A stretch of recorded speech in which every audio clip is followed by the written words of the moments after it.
Enforcement এবং আমি আজকে সচিবালয়ে এখানে এসেও সেটাই ফেস করছি যে ল অ্যান্ড অর্ডার সিচুয়েশনের জন্য আমাদের নারী বিশ্বকাপটা আমাদের বাংলাদেশে ভেন্যু হওয়ার ক্ষেত্রে একটা হুমকির মুখে আছে। তো এই বিষয়ে আমরা আজকে কিছু আলোচনা করেছি বিসিবির সাথে এবং আজকে মন্ত্রণালয়ে এসে সবার সাথে আলোচনা করে আমার ভালো লেগেছে এবং আমার মনে হয় আমরা একসাথে ভালোভাবে কাজ করতে পারবো। তো আমরা তিনটি সিদ্ধান্ত কিংবা প্রসেস যদি বলি তিনটি বিষয়ে উপনীত হতে পেরেছি। প্রথম হচ্ছে যুব ক্রীড়া মন্ত্রণালয়ের অধীনে শেখ হাসিনা জাতীয় যুব উন্নয়ন ইনস্টিটিউট আছে, আমরা এটার নাম পরিবর্তন করতে চাই, যেহেতু বাংলাদেশে একটা ম্যাসাকারের সাথে শেখ হাসিনার নাম জড়িত আছে এবং হাজার সহস্র ছাত্র জনতা মারা গিয়েছে।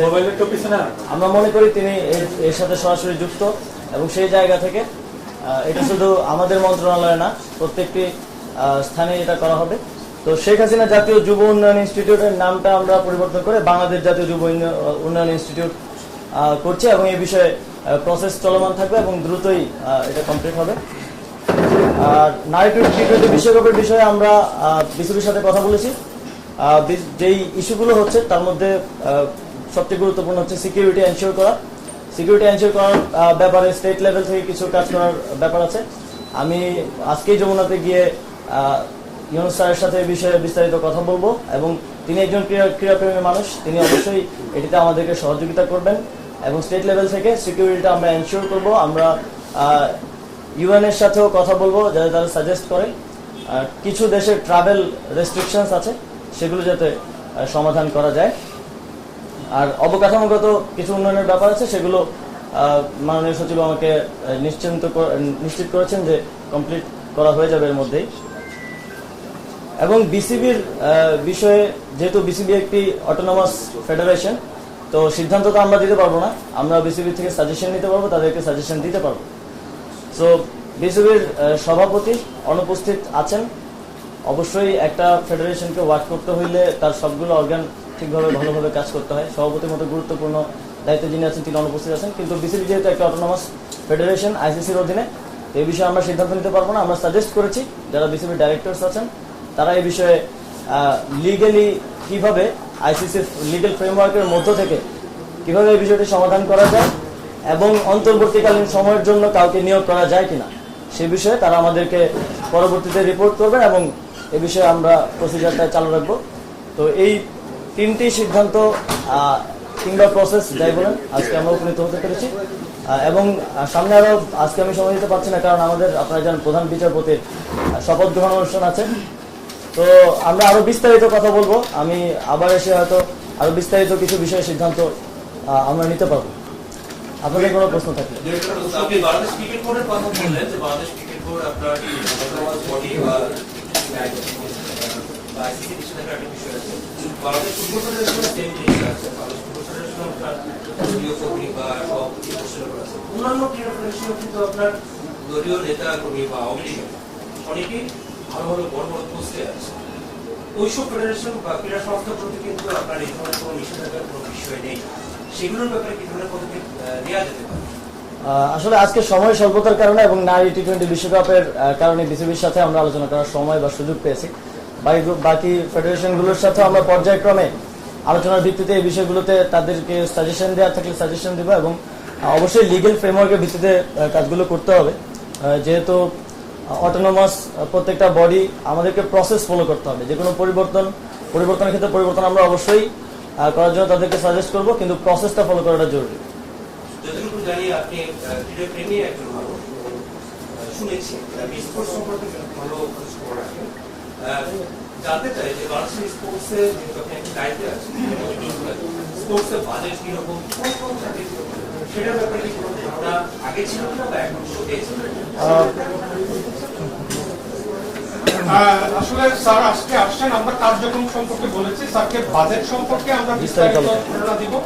আপনাদের অবগতির জন্য জানাচ্ছি, গত অর্থ বছরে আমাদের 1309 কোটি টাকা বাজেট ছিল। এবার সব যুব এবং ক্রীড়া মিলে 2111 কোটি টাকা, 2211 কোটি টাকা আছে তার মধ্যে আসলে গত বছরের যে বৃদ্ধি, এই বৃদ্ধিটা আপনারা অনেক মিডিয়ায় বলেছেন যে ক্রীড়া ক্ষেত্রে বেড়েছে, এটা বাড়েনি। 700 কোটি টাকা আসলে আমাদের যুবর একটা আর্ট প্রজেক্ট আছে ওয়ার্ল্ড ব্যাংকের, সেখানে 700 কোটি টাকা আসার পরে এটি বেড়েছে। এছাড়াও যে নর্মাল বৃদ্ধি সেটা 10%-এর নিচেই আছে। আমরা মাননীয় উপদেষ্টা মহোদয়কে বাজেট নিয়ে টোটাল ব্রিফ করব এবং আমাদের বাজেট আরো এক্সপেডাইট করার জন্য পরবর্তীতে বাড়ানোর জন্য, ক্রীড়া ক্ষেত্রে ভূমিকা রাখা বা সাফল্য পাওয়ার জন্য সেটা ইনশাল্লাহ আমরা চেষ্টা করে যাব। ধন্যবাদ সবাইকে।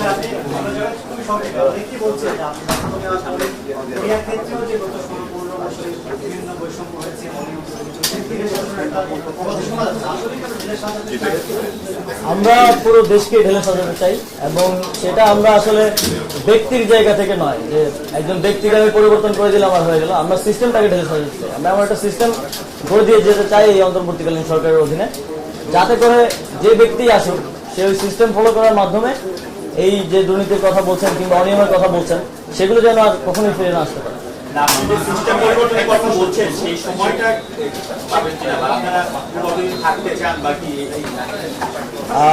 থাকতে চাওয়ার বিষয় নেই এখানে।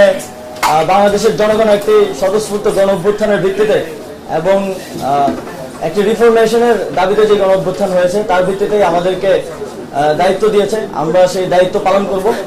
আমরা যতদিন দরকার ততদিনই থাকবো এই দায়িত্ব পালন করার জন্য।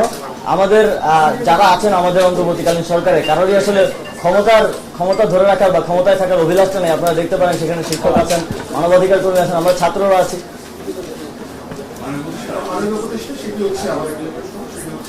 যে বোর্ডগুলো রয়েছে সেখানে পলিটিক্যাল প্রভাব মুক্ত করার জন্য আপনারা স্থায়ী কোনো ব্যবস্থা বা এই বোর্ডগুলোর ব্যাপারে, বোর্ডগুলো যেহেতু অটোনমাস, তো সেগুলোর ব্যাপারে সিদ্ধান্ত নেওয়ার ক্ষেত্রে আমাদেরকে লিগেল ফ্রেমওয়ার্কগুলো আরো ভালো করে স্টাডি করতে হবে। তো আমি তো সেই সময়টা পাইনি। আমি আজকে প্রথম এসেছি এবং আজকেও বেশিক্ষণ সময় দিতে পারছি না, যদিও ইচ্ছা ছিল। তো আমরা সেগুলো স্টাডি করব এবং এর মধ্যে দিয়ে একটা স্থায়ী সমাধান করার জন্য কোনো স্টেপ নেওয়ার মতো সুযোগ থাকলে আমরা অবশ্যই